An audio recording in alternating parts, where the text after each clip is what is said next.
terima kasih Mas Refli. Assalamualaikum warahmatullahi wabarakatuh.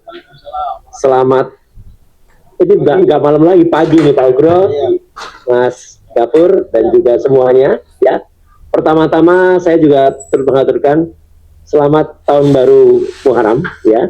Jadi 1 Muharram 1448 Hijriah, sekaligus tahun baru Jawa, ya. 1 Suro 1960 tahun B. Ini kalau tahun baru Jawa, ya. Gitu. Hari ini sudah masuk ya tahun baru itu, jadi makanya mohon maaf kalau tadi saya baru gabung, karena biasa kalau ada tradisi untuk 1 Suro itu ada sesuatu menjelang jam 12 malam yang dilakukan. Nah, ini menarik Mas Refli, Pak Ugro, Mas Gafur, dan semua channel yang ada, ya. Jadi saya akan jawab satu dulu yang temuan dari teman-teman yang mendapatkan data dari PDI Perjuangan. Kita ucapkan terima kasih kepada Partai PDI Perjuangan melalui sahabat kita Mas Michael Sinaga. Kita berhasil mendapatkan juga legalisasi yang digunakan Jokowi untuk daftar pada tahun 2014. Menariknya tahun 2019 katanya nggak ada. Nah, gitu datanya. Nah, ini lagi dikejar. Ya, jadi kan partai pengusung kan tetap PDIP. Jadi harusnya apa yang ada di PDIP itu adalah ada 5 set. Mulai dari Solo, ya, itu 2 kali tahun 2005 dan 2010. Kemudian KPUD DKI atau di DKI itu 2012, kemudian 2014, 2019. Tapi yang ada lengkap itu baru 2014. Ya, jadi nanti kita mungkin akan menggunakan jalur juga karena sahabat Pak Ugro juga punya link di sana. Nah, jadi ini pasti akan ada yang menarik. Yang menarik ini, jadi kalau kemarin sempat di-spill oleh Michael bahwa ada yang berbeda, dan saya sempat meneliti itu berbeda, yaitu posisi legalisasinya. Ya, gitu, Bos. Padahal seharusnya kalau kita cek ya, ini yang dari KPU, Pak Ugro. Kalau ini yang dari KPU. Yang dari PDIP nanti kita keluarkan. Ya, itu harusnya ijazah yang dilegalisir itu nggak boleh beda-beda. Jadi artinya pada 1 tahun periodisasi yang sama, dia diserahkan ke KPU, otomatis kan yang menyerahkan kan dari PDIP. Ya, dari PDIP partai pengusungnya pasti sama yang di sana. Ternyata posisinya berbeda. Jadi perlu penjelasan kalau misalnya, oh itu memang ada 2 legalisasinya, misalnya begitu. Nah, kok bisa ada 2? Kan harusnya 1 tahun 1 jenis. Yang lucu adalah ketika di KPU malah 2005 dan 2010 itu sama persis. Padahal itu justru nggak boleh kalau sama persis, karena 5 tahun berselang itu ada perbedaan. Nah, tidak tadi pada sesi 1 kan kita tahu tidak semua itu kita buka, tapi memang kita spill. Karena kalau tidak kita buka, nanti ada orang bilang tunggu di persidangan lah. Waktu di persidangan itu kan sangat mepet, tidak mungkin semuanya bisa muncul. Makanya kalau sekarang di spill, semoga orang-orang yang mendengarnya juga tahu kalau data kita tuh banyak, gitu loh. Jadi meskipun kalau nanti memang tidak sempat di-spill di persidangan itu pun kalau sidang, kan katanya kalau sidang Jokowi nggak datang sidang. Nah, ini kata Pak Hotman Paris ini ya, gitu. Jadi makanya kita tanya juga gitu. Nah, kemudian yang kedua, ini yang menarik juga, data yang diterima secara resmi juga ini dari KIP, ya. Artinya kita sudah berhasil memperoleh data yang kemudian itu berdasarkan putusan dari Komisi Informasi Pusat, kita mendapatkan data-data dari KPU juga, ya, dari 5 KPU, dan itu kita mendapatkan data yang komplit juga. Komplitnya adalah tidak hanya ijazah S1, tapi juga ijazah SD, SMP, SMA. Nah, ini yang menarik. Jadi nanti foto itu akan kemudian kita masukkan dalam face recognizer, ya, kemudian kita masukkan dalam face comparator. Apakah benar foto yang ada di ijazah SD, ijazah SMP, dan ijazah SMA itu kemudian berkesesuaian?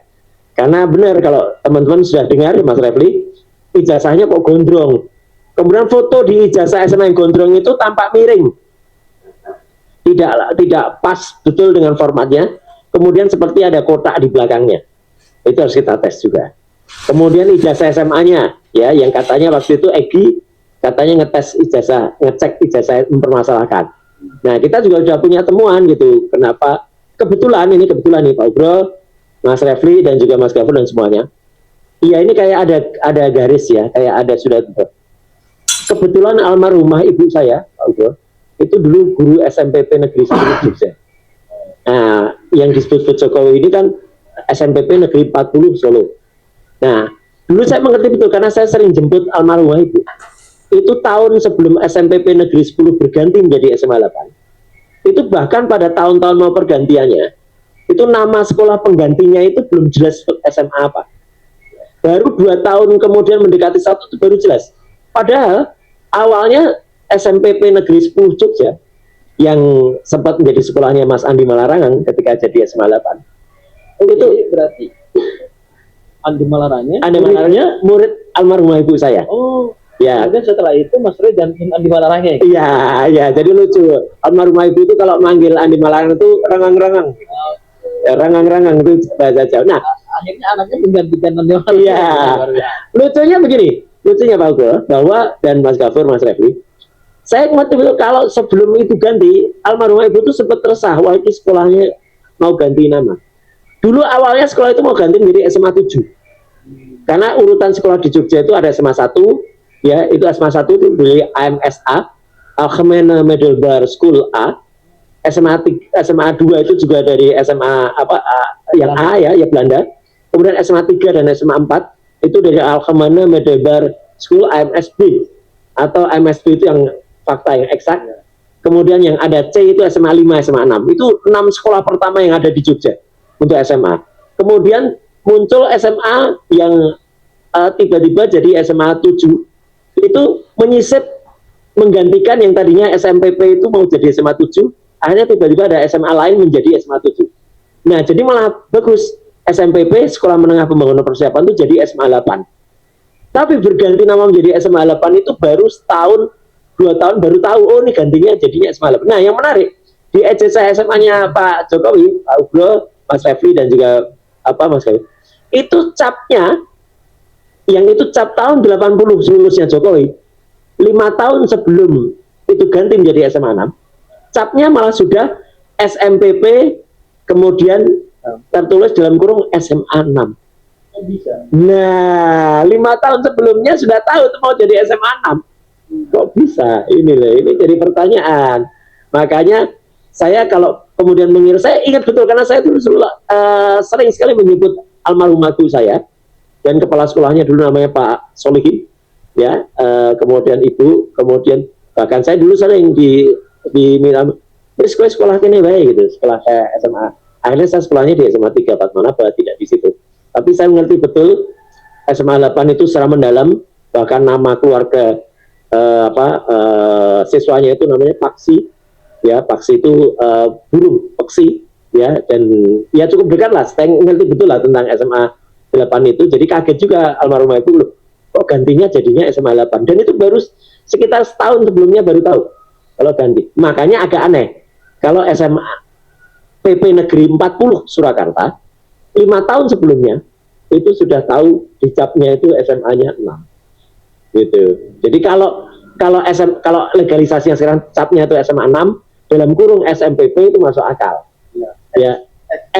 Nah, itu ini capnya itu 5 tahun sebelumnya sudah tahu SMA 6. Nah, jadi itu gambar-gambar sengaja tidak akan kita spill dulu sekarang, termasuk juga ijazah SD, SMP, SMA, ya. Karena itu akan kita simpan nanti, dan itu pasti akan kita tanyakan, gitu. Jadi biar teman-teman tahu kalau kita sudah punya data, ya, gitu. Dan itu moga-moga jaksa juga mendengar.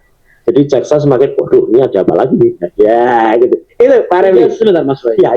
Kebetulan saya juga tahu data-data itu. Ya, dan data-data itu sekali lagi para pemirsa channel ini ya, itu data didapatkan secara resmi, sah. Tidak melawan hukum. Ya, bukan melalui pintu belakang. Ya, bukan melalui pintu belakang. Itu atas rekomendasi dari KIP, dan data itu keluar dari KPU. Dan data itu tidak didapatkan dari dunia maya ya? Oh, enggak ya. Asli. Datanya asli, kemudian sudah kita folder, kita urut, dan nanti akan menjadi, dan tadi mulai kita rapatkan untuk kemudian kita susun, termasuk fakta-fakta yang kita miliki, termasuk juga tambahan dari Aida Greenberry, yang kemudian itu akan masuk. Ya, itu oke. Mas Roy, ya. Ada ijazah, 3 ijazah 4 ijazah. Ya? 4 ijazah dengan Yang itu semua sudah ada di kita ya. sudah ada di Tanpa kita. Pak Jokowi membawa pun sebenarnya udah. Nggak perlu, jadi Jokowi nggak usah bawa ijazah, nggak usah kayak mau bawa ijazah. Ijazah SD, SMP, Ya. SMA, S1. Ya, Semuanya sudah dikumpulkan dan sudah di-collecting oleh tim hukum. betul. Ya, tinggal saatnya nanti kita buka Ya, apa yang menjadi kejanggalannya. persis. Dan itu akan dibuktikan. Ya, Dan ijazah-ijazah itu tanpa Pak Jokowi membawa ke pengadilan pun kita sudah punya. ya. Kalau dikatakan, oh itu pelanggar, itu hak privasi, enggak. Yang kita itu adalah ijazah seorang wali kota, ijazah seorang gubernur, dan ijazah presiden. Jadi itu pejabat publik ya. Kalau ijazahnya para termul itu ya ngapain kita kepoin? Iya. Ya nggak penting. Jadi ini kepo secara resmi. Ya, kepo untuk pejabat negara boleh. Betul. Sah secara Itu. hukum. Jadi ini scientifically kepo atau formally kepo. Ya, formally kepo. Gitu. Bagus juga istilah itu. Ya, itu tadi ya. Jadi makin dikulik-kulik, makin dikilik-kilik tuh makin banyak sekali kelemahan-kelemahan dari latar belakang Pak Jokowi, baik latar belakang orangnya maupun latar belakang pendidikannya. Jadi kira-kira kalau pertempuran mau dilanjutkan, silakan aja. Tapi kalau mau diselesaikan di sini sesuai dengan hukum yang ada, memang sudah tidak layak lagi secara hukum ya. Asal jangan diselesaikan secara adat Ya. Ya. Nah, jadi tetap untuk integritas nasional harus jelas dan tegas bagaimana status ijazahnya. Soal nanti diampuni oleh Presiden Prabowo itu soal lain. Pak Ugro, bagaimana komentar Pak Ugro menyaksikan bahwa ada dokumen-dokumen yang berbeda, tapi ada satu hal yang saya ingin underline, bahwa kalau saya jadi penyidik, harusnya mudah bagi saya mengungkap kepalsuan ijazah ini. Karena udah ada kasus Mujo, ada dokumen dari KPU dan KPUD, banyak saksi-saksi yang bisa diminta keterangan, ada ahli dan lain sebagainya. Kok tiba-tiba jadi berbelit-belit ini? Terkesan adalah penyidikan ini bukan untuk mencari hal yang sebenarnya, tetapi untuk menutupi hal yang sebenarnya. Kesan saya begitu. Silakan Pak Bro. Ya. Oke.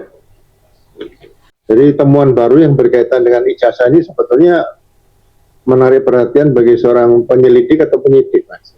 Kenapa? Itu bisa kita banding-bandingkan satu persatu temuannya aja. Tadi stempel. Ya. Stempel kan biasanya seperti kantor saya waktu saya Kapolres Surabaya Timur itu X seksi 5. Jadi Polres Surabaya Timur. Ya kalau mau ditulis X seksi 5-nya belakangan, tapi X-nya itu ada gitu. Jadi jangan terus Polres Surabaya Timur seksi 5 itu nggak boleh, nggak bisa. Jadi kemudian mau dicarikan data-data lainnya dari kertas dan sebagainya. Seperti temuan ijazah yang S1 tadi, ya kan?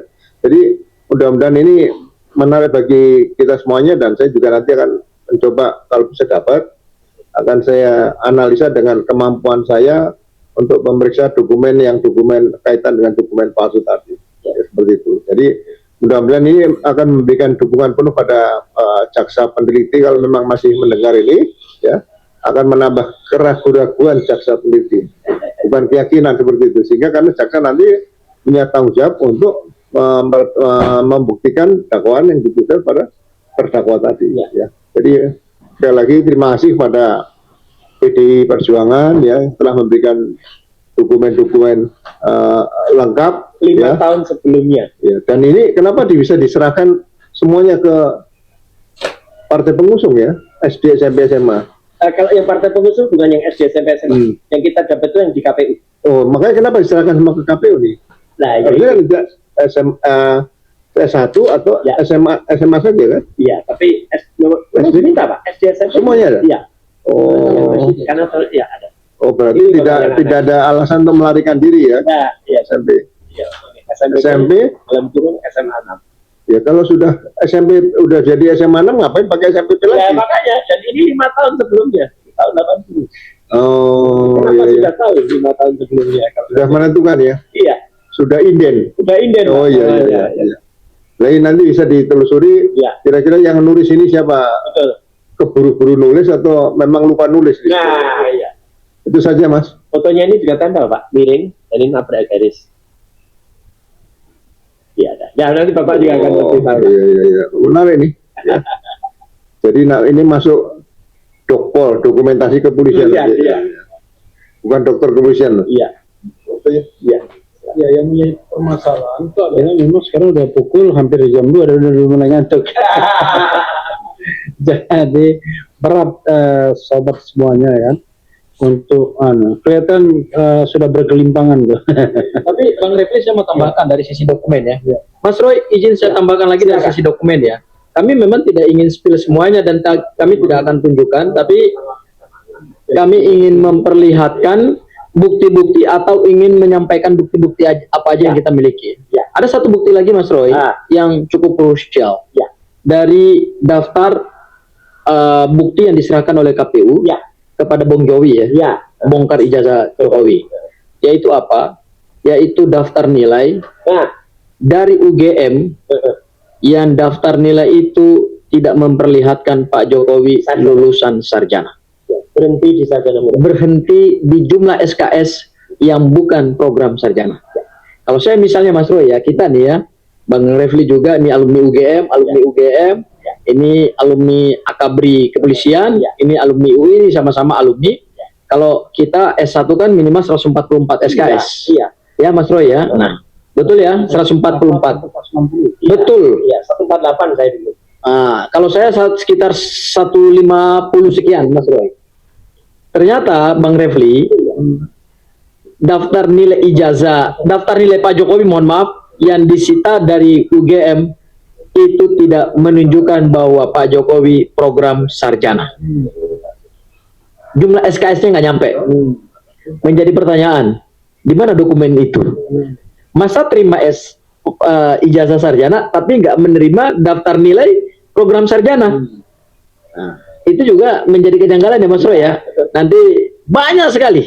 Itu kalau kita sisir, ya ada kita sisir, kurang lebih ada 505 dokumen ya Mas Roy ya. 505 dokumen dari UGM yang disita oleh Polda Metro Jaya. Dan kalau kita mau buka-bukaan dokumen itu, tentu nanti ada forumnya. Tapi saya katakan bahwa ijazah SD, SMP, SMA sudah didapatkan Mas Roy, dan semua data akademik dari Pak Joko Widodo kita akan uji kebenaran materialnya. Sebenarnya ini tidak aneh ya, karena waktu gelar perkara di Bareskrim dulu, ya di Mabes Polri tanggal 22 Mei tahun 2025 dulu, press conference ya, itu Pak Brigjen Juandani dulu juga ketika menampilkan data-data itu sebenarnya timbul keanehan banyak. Iya, buat datanya itu sarjana muda semua. Jadi bukan sarjana. Dan kalau tadi saya ingin nambahkan yang di sesi 1 tadi. Iya, betul. Jadi dan kalau ditambahkan tadi di sesi 1, ya ini yang menarik. Ya, yang genuine, respon yang asli waktu itu. Sekarang udah palsu. Dokternya palsu, ya orangnya palsu. Ya, jadi kalau kita kemudian saya ingin tambahkan tadi ketika diskusi sesi 1 yang saya juga ikut mendengar tadi adalah teman-teman yang banyak itu, ya, yang 80 orang itu, Mas Gato, saya sangat yakin sekarang, karena saya ngalami, saya kebetulan, ya mohon maaf ya, saya lulus nomor 3 dari satu angkatan, ya, jadi ada yang paling lulus cepat, namanya Harmen, kedua lulus itu namanya Mbak Dian, kemudian saya. Nah, saya tahu siapa yang satu angkatan ketika masuk, tapi ketika lulus kita nggak ngerti, kan apalagi kita sudah lulus, kita nggak ngerti orang itu lulus apa enggak. Jadi kalau teman-teman mahasiswanya itu tahu, oh itu ya angkatan saya, iya. Mungkin kalau yang masuk itu angkat, tapi kalau lulus barengan wisuda lagi, itu belum tentu kita kenal siapa. Saya juga nggak kenal yang wisuda bareng pada Agustus tahun 91 barengan saya. Ya, karena belum tentu kita masih ketemu lagi ketika wisuda. Mungkin foto barengnya ya. UGM zaman saya nggak kenal semua yang masuk itu, karena 250 orang satu angkatan. Jadi belum tahu, apalagi lulusnya. Bahkan kadang-kadang satu semester pun sudah hilang tuh orang. Persis. Iya, makanya ketika ada teman-teman yang bersaksi sejumlah itu, sebenarnya itu question mark. Ya, apalagi ketika reuni-reunian itu datangnya sudah pakai kaos seragam, pakai satu mobil yang sama, elf. Kemudian setelah itu pakai name tag dan datangnya saling memperkenalkan diri. Saya anu Pak. Namanya orang reuni itu ketemu, Mas Gabor, apa kabar gitu? Roy, apa nggak ada lagi panggil? Udah ini ya, Iya, makin gede perutnya. iya, nggak ada lagi panggilan.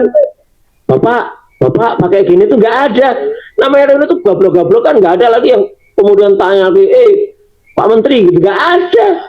Panggil nama semua, bahkan kalau kita tempel cek gitu. Pak Jokowi ingat nggak kita waktu di sini ya? Nah gitu. Ingat dosen ini nggak? Betul. Nggak ada kemudian cerita nunggu kuliah di gedung pusat. Gedung pusat UGM dengan gedung kuliah Fakultas Kehutanan itu jauh banget. Nggak ada nunggu kuliah kalau di gedung pusat. Itu kira-kira Mas Ray. Jadi banyak sekali yang boncos lah nanti kalau ini diteruskan. Satu lagi, Bang Refli. Iya. Kalau bukti-bukti ini boncos, sebetulnya Pak Jokowi berani nggak sih hadir di persidangan? Ya, Kalau P21 itu urusan lain lah. Ya. Tapi Pak Jokowi siapkan juga mentalnya untuk di persidangan, karena akan menghadapi Bang Refli, menghadapi Mas Roy. Iya. Kan, waduh, kalau dikuliti kasihan Pak Jokowi.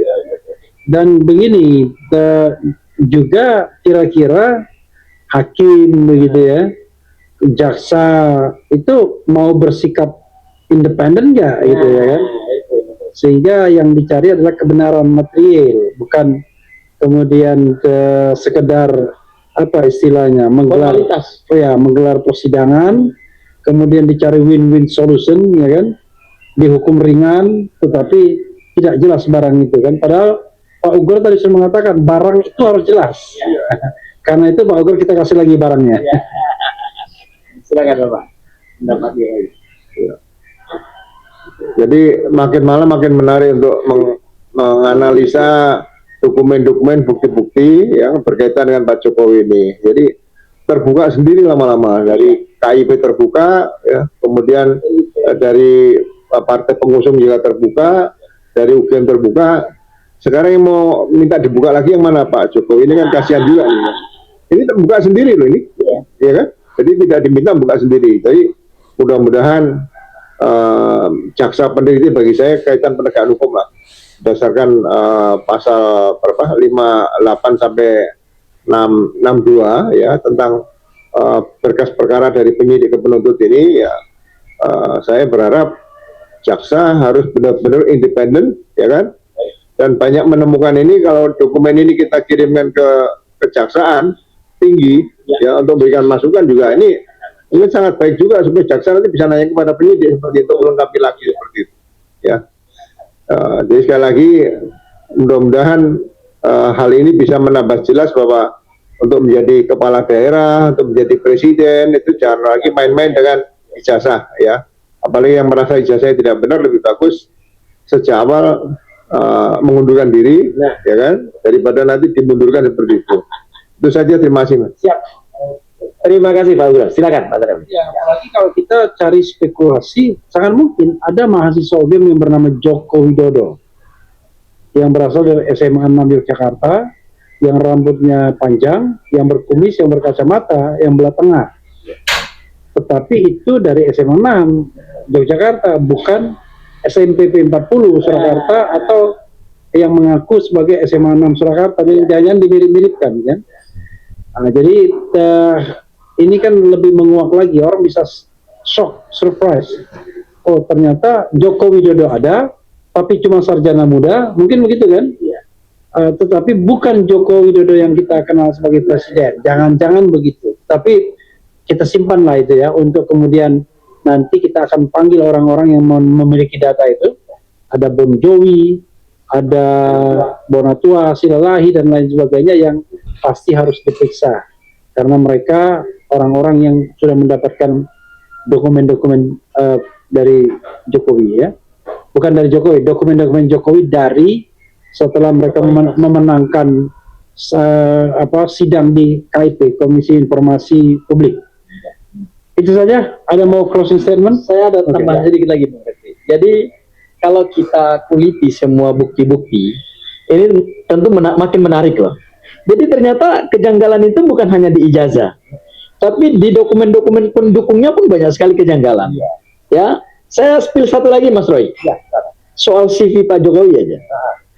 CV itu kan bagian dari deskripsi kehidupan beliau pada saat beliau mencalonkan diri sebagai wali kota, gubernur, dan presiden. Dan berdasarkan data yang didapatkan oleh Bung Jowi, CV itu kan didapatkan dari KPU. Ternyata cara menuliskan CV pun, CV sebagai calon gubernur dan CV sebagai calon presiden itu beda. Betul ya Mas Roy ya? Tadi kita udah lihat ya, itu beda. Penulisannya ada yang komplit, ada yang nggak komplit gitu. Ada yang teknologi kayu. Ada yang itu untuk jabatan presiden ya. Pada saat beliau mencalonkan diri sebagai presiden, latar belakang pendidikannya SD-nya nggak disebut. SMP-nya nggak lengkap. SMA-nya juga nggak lengkap. S1-nya nggak langsung ditulis UGM. S1 teknologi kayu. Wah, buktinya makin banyak kejanggalan deh. Ini kalau dibawa ke persidangan menarik ini barang ini. Ini bisa dibongkar semuanya nih kan. Apalagi termul itu kan nggak akan bisa mendapatkan bukti-bukti itu ya. Dan saya yakin termul itu belum lihat bukti-buktinya Pak Jokowi, dokumen-dokumennya Pak Jokowi. Ya kan? Kami sudah mendapatkan bukti-bukti itu secara sah dan resmi tidak melawan hukum. Itu pada saatnya kalau dibuka, ini kita seperti buka kotak Pandora.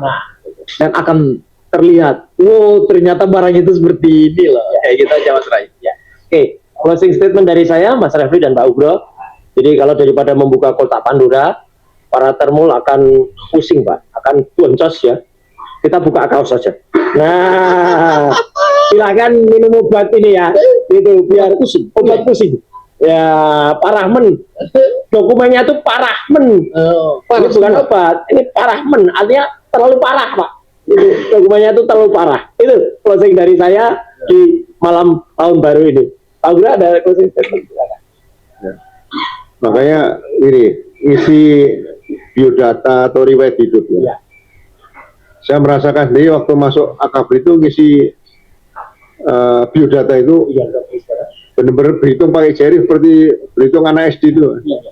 Saya pendidikan SD itu masuk tahun 63, 64, 65, 66, 67, 68. Tentang SMP 69, 70, 71. Gak lupa karena kita tahu sendiri. SMA 72, 73, 74. Nah, kawan saya Akabri masuk 100, saya hafal. Karena 4 tahun. Jadi seharusnya nggak usah menggunakan orang-orang lain untuk ngaku-ngaku satu alumni.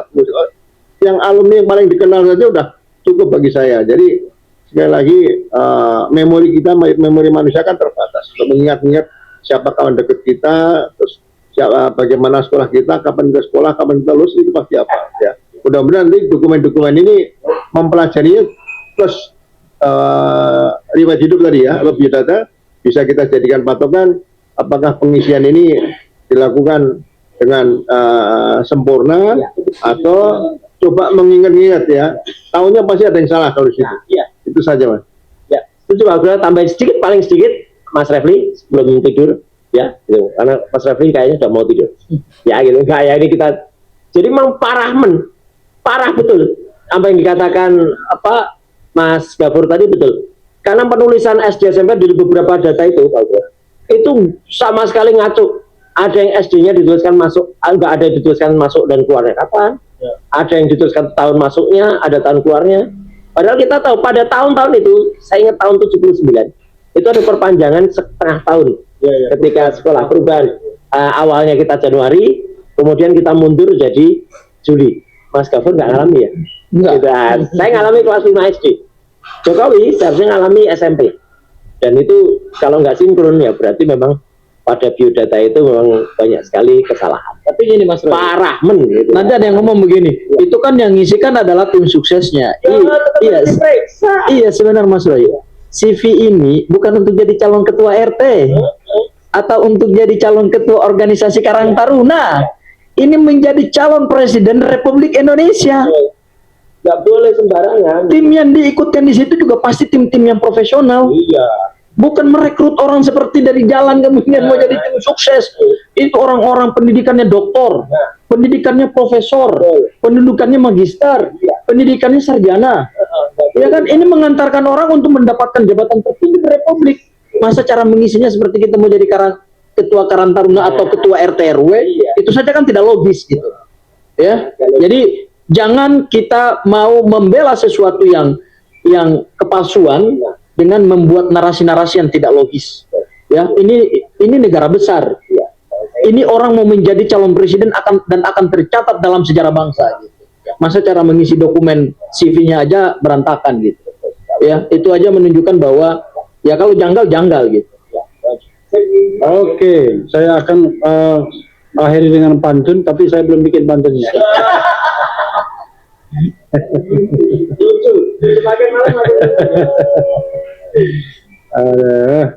Yang jelas makin kosong di perut karena malam sudah larut.